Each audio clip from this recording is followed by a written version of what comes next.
இந்த படத்தோட ஒன்லைன் என்னன்னு பார்த்தீங்கன்னா, சென்னையில் இருக்கக்கூடிய ஒரு முக்கியமான ஹைகோர்ட். அந்த ஹைகோர்ட்டில் இருக்கக்கூடிய ஜட்ஜி முதற்கொண்டு மொத்தமாக எல்லாரையுமே தன்னுடைய கண்ட்ரோலில் வச்சுக்கிட்டு இருக்கிறவன் தான் இந்த படத்தோடைய வில்லனான ஆர்ஜே பாலாஜி. எந்த ஒரு கேஸாக இருந்தாலும் ஈஸியாக காசை கொடுத்து கரெக்ட் பண்ணிட்டு ஏழை மக்களுக்கு நீதியோ நியாயமோ சுத்தமாக வராதபடி மொத்தமாக இந்த வக்கீல் தொழிலையே கரப்ஷனில் மூழ்கடிச்சு வச்சிருக்கிறான்.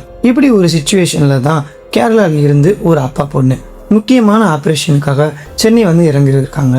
அவங்க கிட்ட ஆப்ரேஷனுக்காக வச்சுக்கிட்டு இருந்த நகையை மொத்தமா யாரோ திருடிட்டு போக ஒரு கட்டத்துக்கு மேல போலீஸ் எப்படியோ அந்த திருடங்களை கண்டுபிடிச்சு நகையை மீட்டுடுறாங்க. ஆனா அந்த மீட்கப்பட்ட அந்த நகையை மீட்கிறதுக்காக கோர்ட்டுக்குள்ள போனா அங்கதான் இந்த படத்தோட வில்லனான ஆர்ஜே பாலாஜியோட ஆட்டம் ஆரம்பிக்குது. ஆப்ரேஷனுக்காக வச்சிருந்த அப்பா பொண்ணு கிட்ட முடிஞ்ச அளவுக்கு மொத்தமா அவங்க கையில இருக்கக்கூடிய காசு எல்லாம் ஆர்ஜே பாலாஜி அண்ட் அவனோட கேங் சுரண்ட ஆரம்பிக்கிறாங்க. கடைசி வரைக்கும் நகையை மீட்டு கொடுக்கவே இல்லை. இப்போ ஃபுல் வீடியோ லிங்க் டிஸ்கிரிப்ஷன்ல இருக்குது. மறக்காம நம்ம சேனலை சப்ஸ்கிரைப் பண்ணிட்டு அந்த லிங்கை தொட்டு இந்த முழு வீடியோவா பார்த்துக்கோங்க.